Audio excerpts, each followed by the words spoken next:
Good day, everyone, and welcome to Home at the Hollow.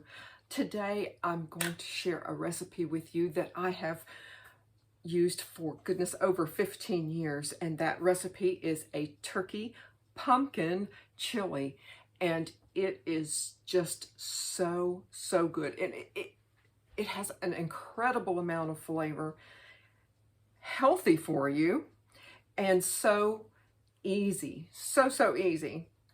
We'll have a really quick field trip coming up soon, and then we'll get started working on the chili.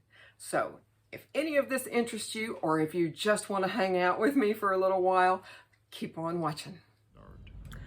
Good day, and welcome to Home at the Hollow. I am so glad that you guys decided to join me. I am at JR's Produce and Market today. We are going to pick up some apples, maybe a pumpkin or two, and I'll be making something special with apples and pumpkin. So I hope you keep on watching and stick with me. And here we are. Oh my goodness, he has such an incredible selection of pumpkins. I mean, all kinds. I mean, I have been shopping all over the area, and I'm just not thinking it's gonna get any better. And I just love, something a little bit different. How nice. I mean, oh my goodness. So we're gonna find us some apples, but I wanted to give you guys a little bit of a look around.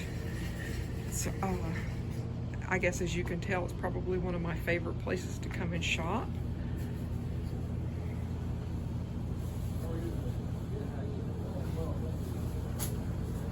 And oh, their tomatoes are so good, so good. How cute, so cute.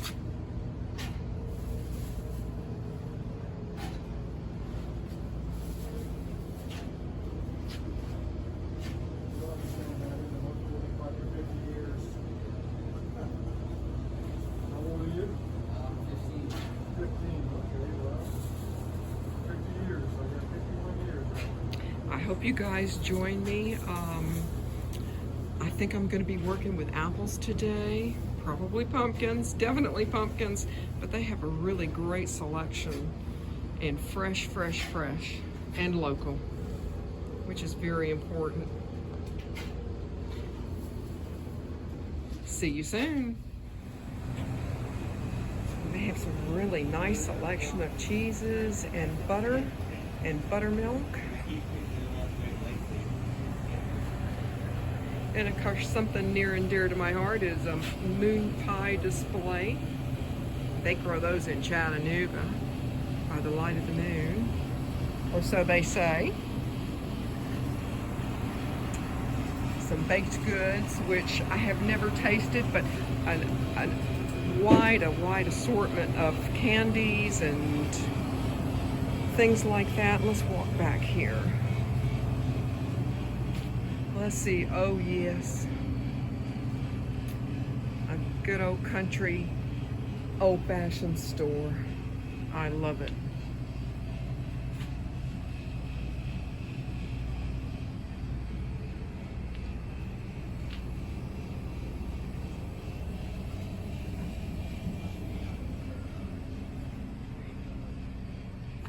Very nice, very nice. Nicely done.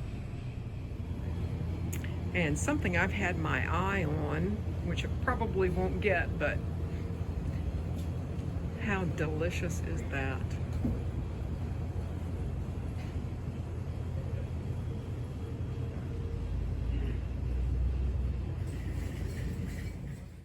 Well, now that was a bit of a fun of a field trip. I have been going to that particular market for several years now. And the thing about that is that I'm always able to find something that I really like there. And he has great prices on, fresh, local produce. And, unfortunately, I wasn't able to find any pumpkins that would be suitable for the cooking that I'm getting ready to do now and probably tomorrow too, to share with you guys. But anyway, it's a fun trip for me. They're very personable people, and I just love his market. But, and actually, as it turns out, the canned pumpkin that you buy isn't really pumpkin. As it turns out, it's some kind of a, you know, like a squash. And did you know that Libby's company produces their own, they have their own variation of a pumpkin squash. So just that little bit of information. But what I've done here is I have browned 1 pound of very, very lean turkey, and that is just my personal preference. I prefer that because it is healthier, I think, and I also don't have all the grease and everything that other products comes with. So I use the leanest turkey I can, which I think is 93%. So, but I've just browned this off, added an onion with that, and cooked it slightly.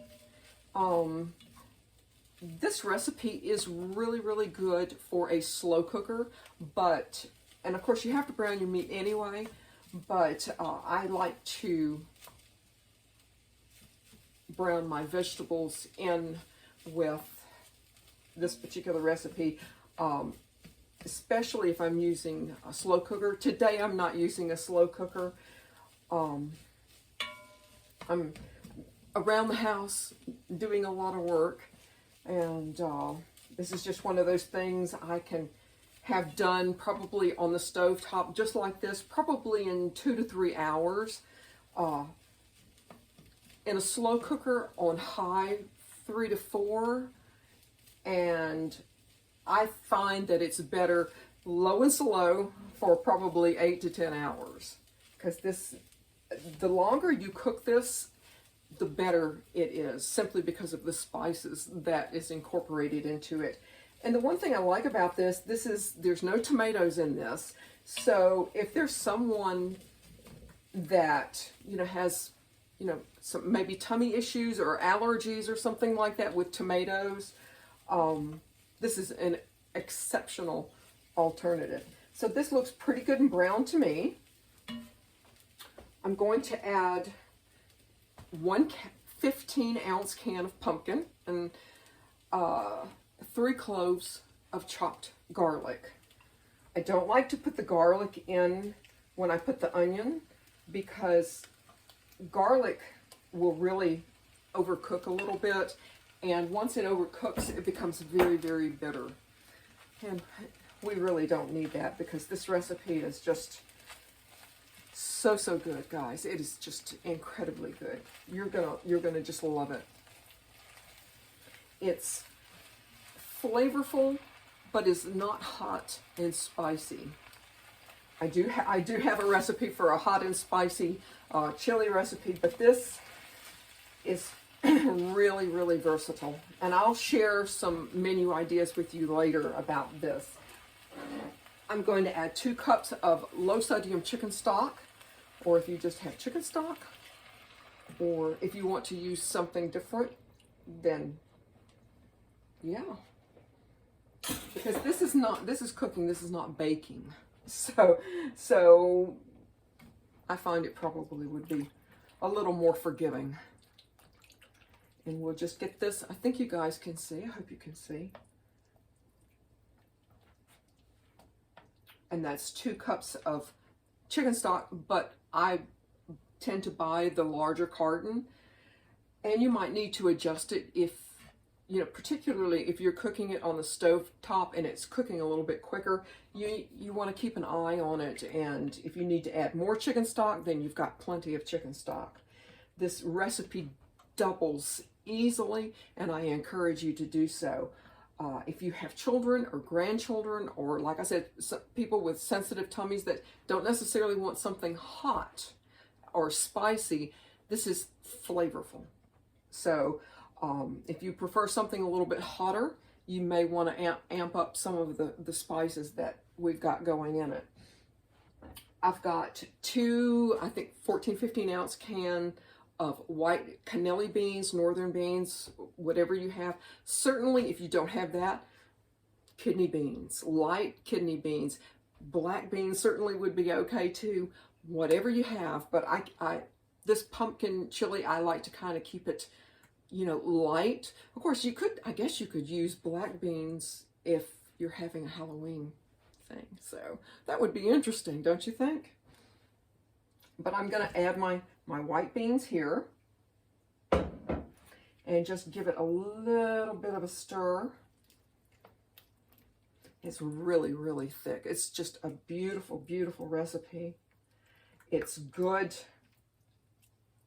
to whatever you have frozen left over, of course, for a meal, of course, but I find that I freeze smaller containers of it because if you want to have chili dogs, this is excellent, just excellent for a chili dog or a hamburger po' boy because of the texture of it.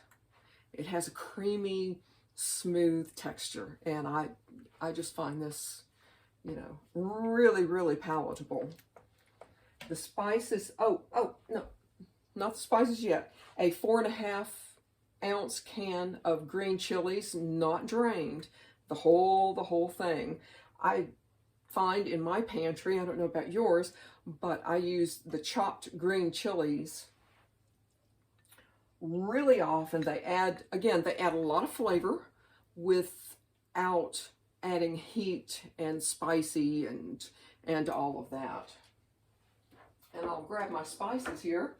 I've got a combination of oregano, I was going to say oregano, but oregano, chili powder, cumin, and 2 bay leaves. And that's basically it. Which is why with the bay leaves, which is why it's very, very nice to, you know, let it cook low and slow if you have that luxury. I have never met anyone that did not like this recipe. And there we go. We're going to just let this go for a little while, and I will come back with a taste and a few other ideas. I'll see you then. And we are back. Welcome to my table. I have just served up my chili, and of course it always is going to be good, but I'm absolutely totally pleased with it. I hope that you guys give this a try. It is just one of those recipes that is never fail. Now, if you want a little bit spicier, of course, amp up your chili powder a little bit, and you can also maybe add a few diced jalapenos on top. I find this very pleasant, very, very flavorful, and not hot at all. I have some crackers on the side, but certainly if you want to serve it with some cornbread, something like that, you're more than, you know, you do you. I'm going to add just a wee bit of sour cream. If this chili was not creamy enough, I'm going to add a little bit more cream to it, and a little bit of cheddar cheese, and we will see. Now, you know, during it's cook time, if you decide to cook it in a saucepan or in a slow cooker, whatever you prefer, but at some point during that time, you know, give it a wee bit of a stir and give it a taste. I add low sodium aspects to my cooking, so you may want to add a wee bit of salt, but I actually just tasted it a little while ago, just a taste, and mine, as you saw me make it, I did not need any salt at all. So I don't know whether that's my taste buds or what have you, but yes, delicious, delicious, delicious.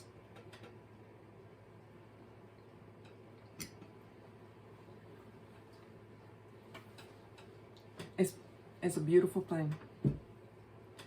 It's very, very tender.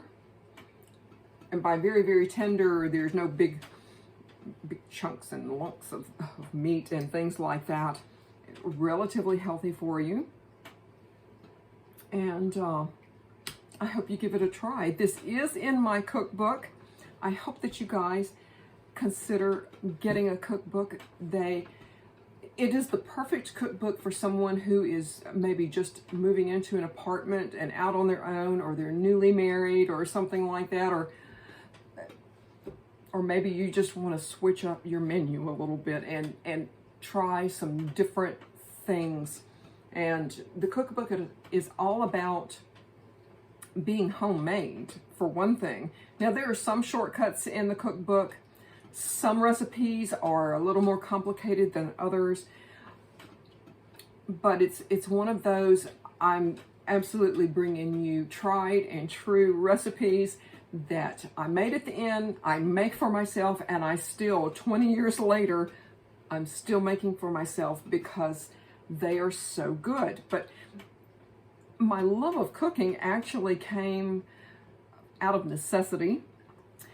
Some of you probably don't remember this aspect of life, but there was a time, long, long ago, that you could drive probably a half an hour or so and not see any fast food restaurants. There may be one or two small business-owned restaurants, but the chains were not like they are now.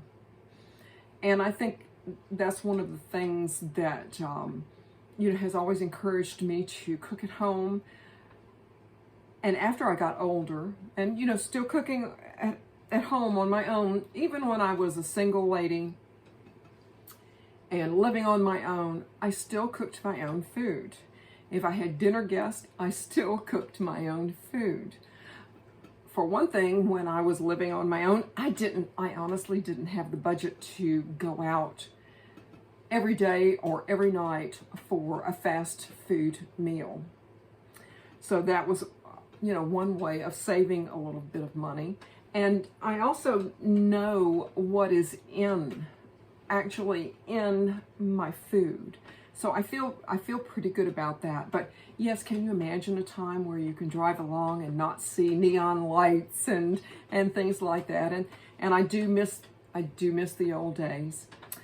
But I can tell you, I even after I got older and I had the money to go and to eat here and there, unless it was a really, really super nice restaurant, then the food that I ate was really kind of not quite what I was used to. I was used to a lot of flavor, and they just didn't offer that. So I have now gotten to the point, and I have always actually been to the point in my life where I just prefer to eat my own food. Every once in a while, I will go maybe to a large big box store and eat maybe one of their cookies. And it can't even compare to what recipes that I have to share with you.